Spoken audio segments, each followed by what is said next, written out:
इस संगम पर आस्था का महाकुंभ और इस पावन अवसर पर अनंत श्री विभूषित जगत गुरु निम्बकाचार्य श्री मुकुंद देवाचार्य पीठाधीश्वर श्री राधे श्याम शरण देवाचार्य जी महाराज के पावन सानिध्य में श्रीमद् भागवत सप्ताह कथा ज्ञान यज्ञ का होगा भव्याति भव्य आयोजन। इस दौरान प्रतिदिन होगा प्रवचन, अखंड युगलनाम महामंत्र संकीर्तन, साधु संत सेवा, अन्न क्षेत्र भंडारा। दिनांक 10 जनवरी से 12 फरवरी 2025 तक कुंभ स्थल मुक्ति मार्ग प्रयागराज। साथ ही यदि आप इस दौरान कल्पवास कर साधु संतों के लिए भंडारा सेवा आदि कर पुण्य लाभ अर्जित करना चाहते हैं तो शीघ्र ही संपर्क करें। नोट: आने वाले भक्त 1 महीना पूर्व रजिस्ट्रेशन अवश्य कराएं ताकि आपके रहने हेतु समुचित व्यवस्था की जा सके। अधिक जानकारी के लिए संपर्क करें।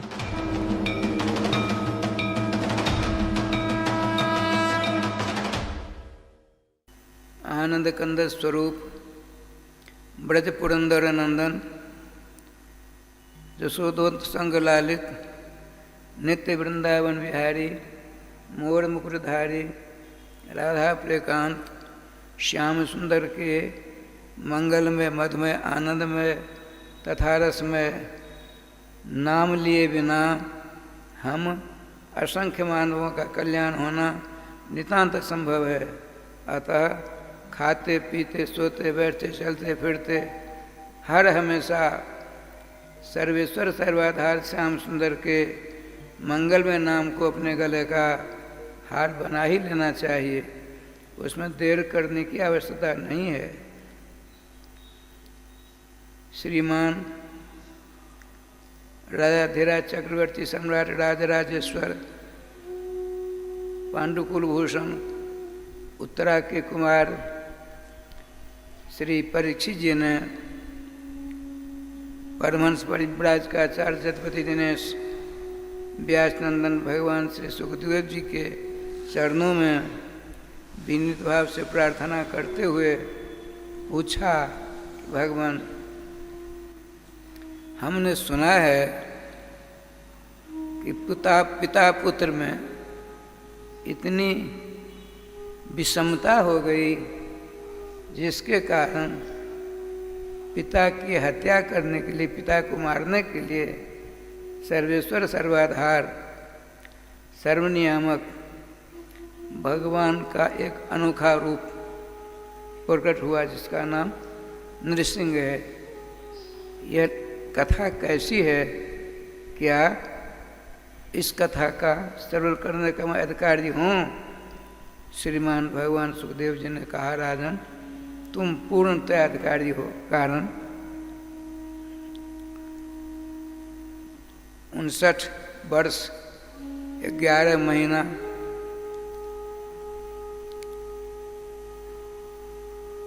12वें महीना में 4 दिन की, आज लेकर के 4 दिन कमी है।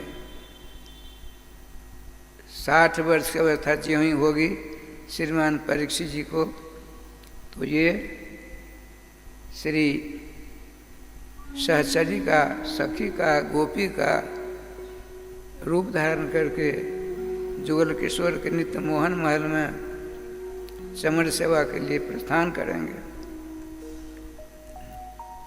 श्रीमद् भागवत महापुराण का आज मध्य का दिवस है।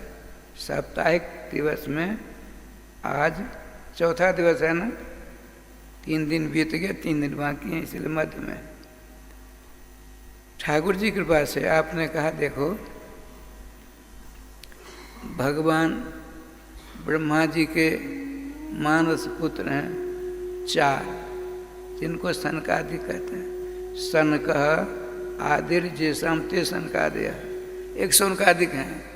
सौनकः आदिर्यस्य ते सौनकादय, 88,000 ऋषि। 88,000 ऋषियों के अग्रगण श्रीमान सौनक जी थे। और सनक, सनंदन, सनातन, सनत कुमार, ये 4 हैं। इनमें बड़े जो हैं उनका नाम है सन, इसलिए सन का अधिक कहे गए। ये बद्रिकाश्रम की एक चट्टान पर चारों विराजमान हैं। ध्यानस्थ होने वाले थे, अक्षर ब्रह्म निर्गुण निराकार के आराधना में लगने वाले थे। इतने में क्या लीला हुई सो देखिए। नित्य वैकुंठ में भगवान लक्ष्मी नारायण विराजमान हैं। उनके चरणों पर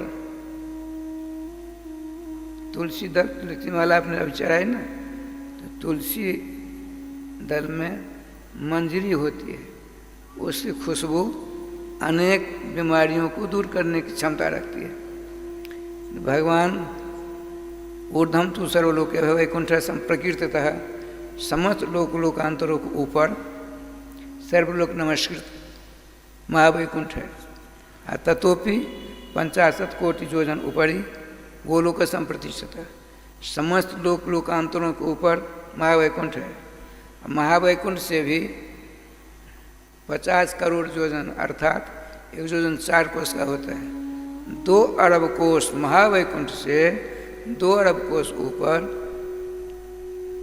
नित्य गोलोक धाम है। चारों ओर ब्रजा नदी के द्वारा संवेष्टित हैं, समसेवित हैं। अच्छा, तो श्रीमान भगवान विष्णु के चरणों पर चढ़ी तुलसी मंजरी की खुशबू कहाँ समस्त लोकातीत वैकुंठ, वहाँ से सौरभ आया, खुशबू आई, सुगंध आई। सनकादिकों के नासिका के विवर के द्वारा हृदय आकाश में पहुंचकर इन चारों के मन को उद्वेलित कर दिया। नेत्र खुले, कहा यह अनोखे विलक्षण सर्वलोकातीत सौरभ कहाँ से आ रहा है। आपने ध्यानस्थ होकर देखा, अरे ये तो नित्य वैकुंठ विहारी के जुगल शरणार्जुन में समर्पित किसी भक्त के द्वारा तुलसी मंदिर का सौरभ है। हमको वहाँ चढ़कर जुगल सरकार के दर्शन करने चाहिए। देखिए, इसमें शंका की गुंजाइश नहीं है। ये सब सब मनोरथ है। मनोरथ शब्द का अर्थ होता है व्याकरण साहित्य के आधार पर मन एव रथ, जैसा हम ते मनोरथा, मन ही रथ का काम करता है। मन हुआ, पहुंच गए। एक का नाम जय, एक का नाम विजय। राजश्याम जी ये बड़े आनंद से भीतर जाने वाले थे। दोनों रोका, आप अंदर नहीं जा सकते, अभी विश्रामालय में हैं जुगलवर, इसलिए नहीं जा सकते। देखिए, जहाँ सत्व रज तम इन तीनों गुणों की पहुँच नहीं है, ये त्रिगुणातीत स्वयं सनकादिक हैं, तो इनकी भ्रिकुटी पर क्रोध कहाँ से आ गई। क्रोध नहीं आना चाहिए था ना, लेकिन वो लीलाधारी की लीला है। नित्य धाम में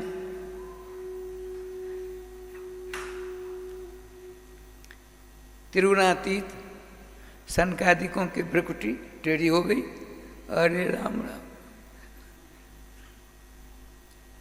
आपने पूछा, देखो भाई, तुम अब इस सत्वमय दिव्य धाम में रहने के अधिकारी नहीं हो, और हम उनके चरणों के दर्शन करने के लिए जा रहे थे, तुमने रोका हमको, इसलिए हम तुम्हें साफ देते हैं। देखिए, लीलाधारी की लीला से तुरंत क्या लीला बन गई। सनकादिन को तुम्हें हम साफ देते हैं। आसुरी जोनि मापर नव, तुम दोनों के दोनों असुर जोनि को प्राप्त हो जाओ। यह जो बातचीत हो रही थी, इसकी गुनगुनाहट अंदर सर्वेश्वर विष्णु भगवान के कर्णाकाश के द्वारा हृदयाकाश में पहुंचा। बड़ी तेजी में भग आई। सनकादिक को चरणों में नतमस्तक हुआ। देखिए, लीलाधारी लीला। भगवान लक्ष्मीपति महाविष्णु ने सनकादिकों के चरणों में नमस्कार किया। दिव्य सिंहासन चारों को बिठाया। चरण संवाहन पूर्वक आपने कहा, भगवान, अनुचर के द्वारा, नौकर के द्वारा अपराध होता है तो मालिक का माना जाता है, अनुचरों के द्वारा सेवा होती तो मालिक की सेवा मानी जाती है। मेरे दूतों के द्वारा आपका अपराध हो गया है, आपने इन्हें साफ दिया, इसका मैं समर्थन करता हूँ। आपको दर्शन में बाधा डालने के लिए आगे आकर रोका, मैं इसका अनुमोदन करता हूँ। इनको 3 बार असुर योनि में जाना पड़ेगा। भक्तराज ने कहा असुर योनि जाओ, अब भगवान ने समर्थन किया 3 बार। राधे राधे राधे। इन मधुरतम वाणी को श्रवण कर सनकादिकों का क्रोध कपूर हो गया और सर्वेश्वर श्याम सुंदर से अन्वय भी न करने लगे। भगवान आप तो कर्तुम अकर्तुम अनथा कर्तुम सब समर्थ हो, आप कुछ कर सकते हो, मेरे साप को आप असत कर दो। अरे राम राम, मैं अपनी वाणी असत कर सकता, किंतु आपकी वाणी को मैं कभी असत नहीं कर सकता। अपना मान भले टल जावे, संत का मान न टलते देखा, भक्त मान न टलते देखा, प्रबल प्रेम के पाले पड़कर प्रभु का नियम बदलते देखा। राधे राधे राधे। अच्छा, हमारे अपराधी दोनों सेवकों के प्रति आपके हृदय में दया का संचार हुआ, मैं इसमें सुधार करता हूँ। देखिए भगवान सुधार करते हैं। क्या सुधार करते हैं? तो इनको 3 बार जाना ही पड़ेगा। इनके कल्याण के लिए मैं 4 बार जाऊंगा। मैं धरातल पर 4 बार जाऊंगा इनके कल्याण के लिए। बड़े आनंद से आजाद हुआ, साप तो लग गया। इधर कश्यप भगवान हैं, उनकी कई पत्नियां हैं, चूहा के, सांप के, मनुष्य के, देवता के, सबों के पिता माने जाते कश्यप जी। बताते हैं जिसको अपना गोत्र नहीं याद हो और किसी ने पूछा क्या गोत्र है, तो कहना चाहिए हम कश्यप गोत्र हैं। क्यों? कश्यपात जायते जगत, भगवान कश्यप से सारा जगत परिपूर्ण है। एक दिन दैत्यों की माँ श्रीमती दीति सायंकाल में सेवा कर रही थी। इनकी सेवा से, अन्न देने से भगवान कश्यप जी बड़े खुश हुए। कहा देवी वरदान मांगो। भगवान यदि आप हमको वरदान देना ही चाहते हो, ऐसा वरदान दो जिसको कोई परास्त न कर सके, हमको अभी दो। तो आपने कहा देखो देवी, सायंकाल में स्त्री पुरुष का समागम नहीं होना चाहिए, राक्षसों का चक्कर होता है। सायंकाल की वेला में जो पुरुष अपने पत्नी में गर्भाधान करते हैं तो राक्षसों के गुणों से भरपूर संतान हो जाती है। कहने हमको अभी चाहिए। भगवान कश्यप जी ने सोचा अरे विधाता जी ने क्या कर दिया, गर्भाधान किया। कहा देख देवी, तुमने शास्त्रीय मर्यादा का उल्लंघन किया है, इसलिए तुम्हारे बच्चे साधु संत महात्मा देवता गौ आदिकों के कष्ट देने वाले होंगे, ब्राह्मणों को कष्ट देने वाले होंगे। आप तो राधे श्याम जी चरणों पकड़ रोने लगी। दैत्यों की माँ दीति रोने लगी, भगवान हम सब कुछ सहन करने में समर्थ हैं, किंतु ब्राह्मणों का अपराध करेगा मेरा बेटा। ब्राह्मणों के द्वारा जो साप लगेगा वो साप तो अमोघ होता है, उसका नाश होता ही नहीं। भगवान इसका परमार्जन कर दीजिए, कुछ सुधार करिए। इतनी राजस्थानी प्रार्थना की, कश्यप जी का हृदय पिघल गया। आपने कहा देख बेटे तुम्हारे असुर होंगे, किंतु तुम्हारा पौत्र जो होगा, बेटे का जो बेटा होगा, अजात शत्रु होगा। देवता भी तुम्हारे पौत्र के गुणगान करेंगे, उसका शत्रु जन्म ही नहीं लेगा। खुश हुई। अब उसने सोचा कि मेरे पेट में जो संतान है, उधर वो चक्कर काट रहे थे जय और विजय, तो दीति के घर में दोनों आए, पहले जय आए फिर विजय आए, दोनों के दोनों। माता जी ने संकल्प किया मैं अपने पेट से बच्चे को निकालूंगी ही नहीं। राधे राधे। माता दीति जी, कश्यप जी की पत्नी, दैत्यों की माता ने मानसिक संकल्प किया हम अपने पेट से संतान को बाहर नहीं करेंगे, न बाहर मेरे बच्चे होंगे, न ब्राह्मणों का अपराध करेंगे, न ब्राह्मण देवता साफ से साबित करेंगे। राय श्याम जी देखिए क्या लीला हुई। 1, 2, 10, 20, 25, 50, 100 वर्ष बीत गए। दीति जी का घर बहुत बड़ा हो गया, अब सांस लेने में भी समस्या हो गई। बड़ी दुखी होकर के अपने प्राण वल्लभ भगवान कश्यप से कहा, हे स्वामिन, मैंने अनर्थ कर डाला, कुछ उपाय करिए, मेरी जान जा रही है, मेरे पेट से दोनों बच्चों को निकालने का प्रयास करिए। भगवान कश्यप जी जल को भगवान नाम के द्वारा अभिमंत्रित करके इनके पेट के ऊपर छींट मारी। भगवान से प्रार्थना की, भगवान गर्भस्थ बच्चे सहित मेरी इस दुविधाम परी पत्नी का कल्याण करिए।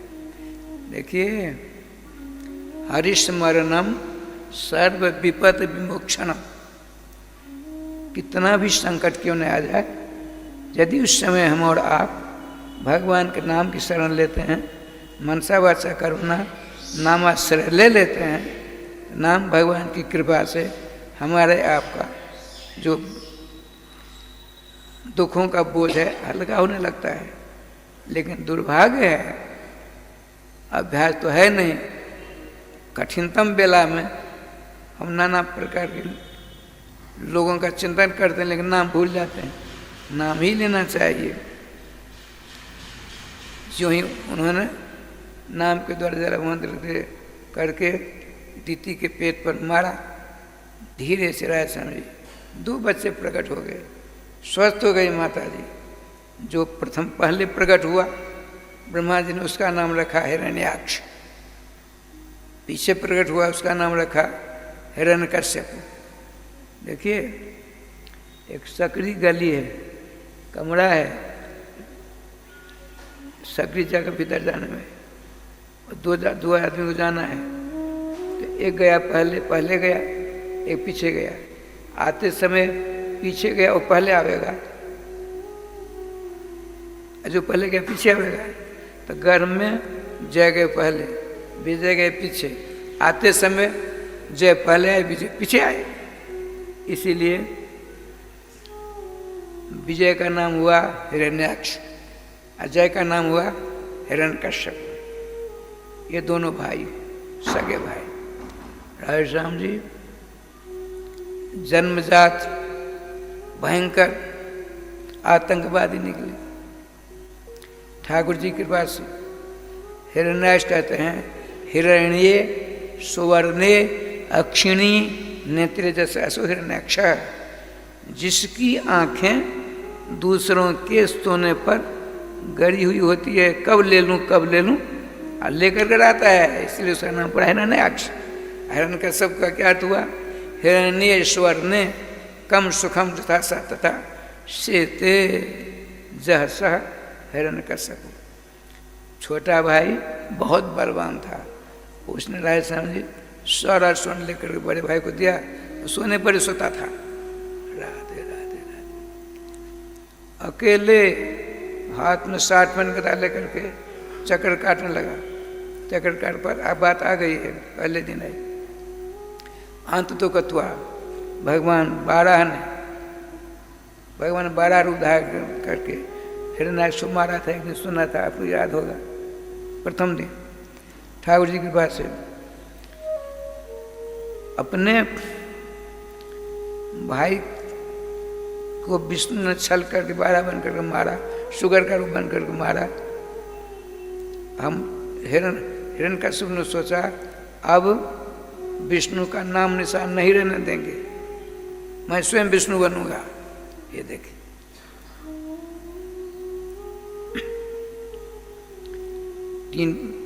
इसका विवाह हुआ।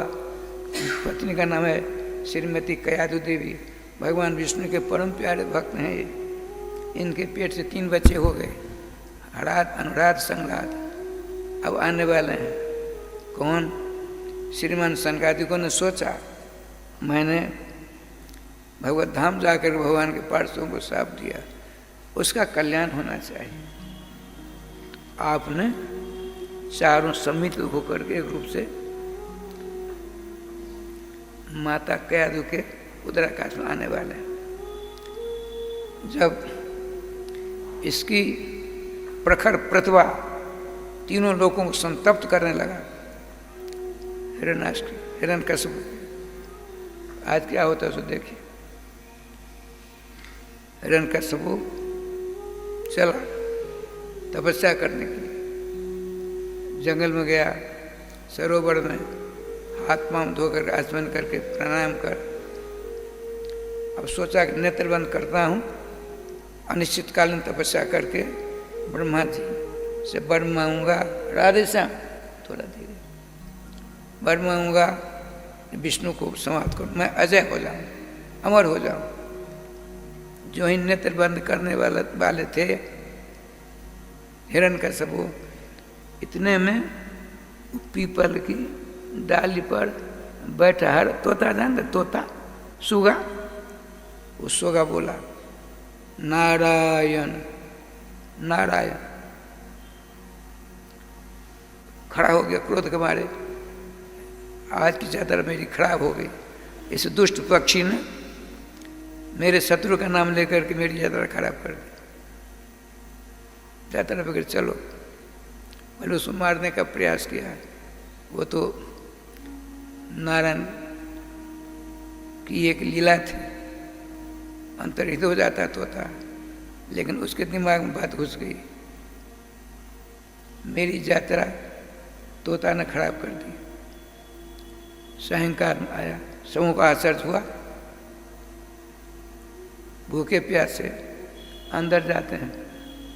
माता राजमाता कयाधु जी ने स्वागत सत्कार किया। प्राणवल्लभ, आज तो क्या मैं स्वप्नावस्था में तो नहीं हूँ? आप सत संकल्पित हो, जिस उद्देश्य से निकलते हो उसको उसकी पूर्ति करके आते हो। आप चले थे अलौकिक तपस्या करके बड़ी शक्ति प्राप्त करने के लिए, ये क्या हो गया? देवी मत पूछो, मत पूछो, बड़ी प्यास से पहले पानी दो, पहले बताइए क्या हुआ? यात्रा बिगड़ गई कैसे? जो ही मैं नेत्र बन के ध्यान होने का प्रयास ही कर रहा था, इतने में सर के ऊपर एक डाली पर बैठा तोता ने मेरे शत्रु का नाम लेकर के यात्रा बिगाड़ दी। क्या नाम लिया वो बताओ ना? उसने शत्रु का नाम कैसे लूँ? अरे फिर आपकी यात्रा कैसे खराब हो गई? तो उसने कहा नारायण, यात्रा बिगड़ी ना। बड़ी प्रसन्न हुई माता कयाधु, बहुत प्रसन्न हुई। आर्य विधाता, इनका कल मार दी गई। नारायण नाम, नारायण 4 अक्षर है ना, 4 वेद हैं, ऋग्वेद, यजुर्वेद, अथर्ववेद, सामवेद। तो चारों वेदों का मंथन करके 4 अक्षरात्मक भगवान कृष्ण का एक नाम है नारायण। इस मंगल में नाम को सुनकर इनके दिमाग में क्या फितूर घुस गई, यात्रा खराब हो गई। मानसिक संकल्प लेती हैं राजमाता कयाधु जी। आज सोते समय तक इनके मुख से 108 बार नारायण नाम लिवा करके छोड़ूंगी। देखिए माता हो, भारतीय माता का ये क्या विलक्षण बात।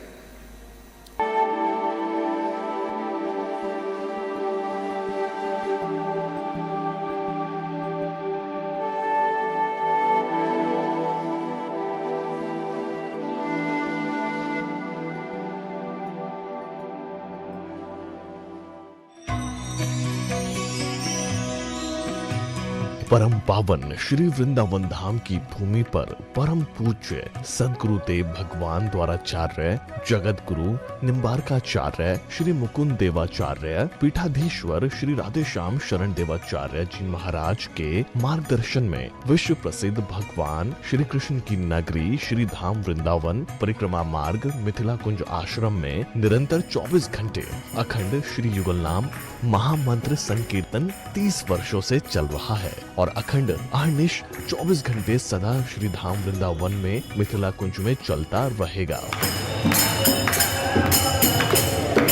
आज विश्व भर में अनेकों मंदिर हैं, किंतु भागवत का कोई मंदिर नहीं है। तब हमारे पूज्य गुरुदेव के भजन संकल्प से ये भाव जागा कि श्री धाम वृंदावन में एक अलौकिक भागवत मंदिर बने, जिसमें वृंदावन आने वाले सभी भक्तगण एक साथ संपूर्ण भागवत श्लोक का दर्शन कर सकें। सदगुरुदेव के इस भाव को साक्षात करने के लिए विश्व में प्रथम बार श्री धाम वृंदावन मिथिला कुंज आश्रम में श्रीमद् भागवत महापुराण के 18,000 श्लोक शिलालेख लिखित भव्य दिव्य श्रीमद् भागवत महापुराण मंदिर बनने जा रहा है। आप सब भी इस दिव्य भागवत मंदिर में अपना तन मन धन से सहयोग कर श्री धाम वृंदावन में अक्षय पुण्य प्राप्त करें। एक श्लोक शिलालेख की सेवा राशि मात्र 5100 रुपए है, जिसमें आपके नाम से एक श्लोक शिलालेख पर लिखा जाएगा। इसी प्रकार से आप 2 श्लोक की दान राशि 11,000 रुपए, 5 श्लोक की दान राशि 25,000 रुपए, 11 श्लोक की दान राशि 51,000 रुपए और 21 श्लोक की राशि है 1,01,000 रुपए देकर अनंत पुण्य के भागी बन सकते हैं। कहा गया है कलयुग केवल नाम आधारा। हम सब भी श्री धाम वृंदावन में अपने नाम से या अपने पूर्वजों के नाम से या घर में समस्त विघ्न बाधाओं को दूर करने के लिए श्री धाम वृंदावन में अखंड संकीर्तन कराने का अलौकिक पुण्य प्राप्त कर सकते हैं। साथ ही आपके द्वारा प्रदान किया गया सेवा राशि से हरि नाम संकीर्तन के साथ साथ संतों का भोजन एवं गौ माता के लिए गौग्रास समर्पित किया जाएगा। आप निम्न राशि प्रदान कर सदस्यता ग्रहण कर सकते हैं। एक दिन का संकीर्तन राशि मात्र 1,500 रुपए, एक माह का संकीर्तन राशि मात्र 15,000 रुपए, 12 माह की संकीर्तन राशि मात्र 21,000 रुपए से आपके नाम से निरंतर अखंड श्री युगल नाम हरि नाम संकीर्तन के साथ साथ साल के 12 माह में 12 दिन 12 संतों का भोजन गौग्रास आदि सेवाएं आपके मरणोपरांत भी चलते रहेंगे।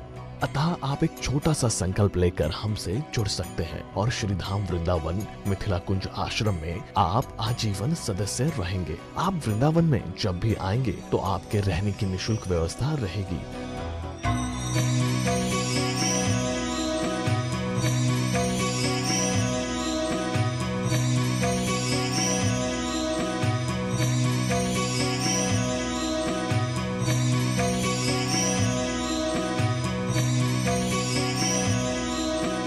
ये संस्था 80G के अंतर्गत कर मुक्त है, जिसके द्वारा आप अपने दान पर टैक्स की छूट प्राप्त कर सकते हैं।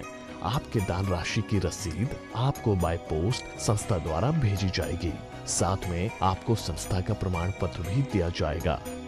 आइए हम सब मिलकर इस दिव्य भागवत मंदिर में अपना तन मन धन से सहयोग कर श्री धाम वृंदावन में एक अलौकिक भागवत श्लोक मंदिर का निर्माण करें। अधिक जानकारी के लिए संपर्क करें और मिथिला कुंज आश्रम से जुड़ने के लिए फेसबुक, यूट्यूब और इंस्टाग्राम मिथिला कुंज ऑफिशियल पेज को फॉलो करें।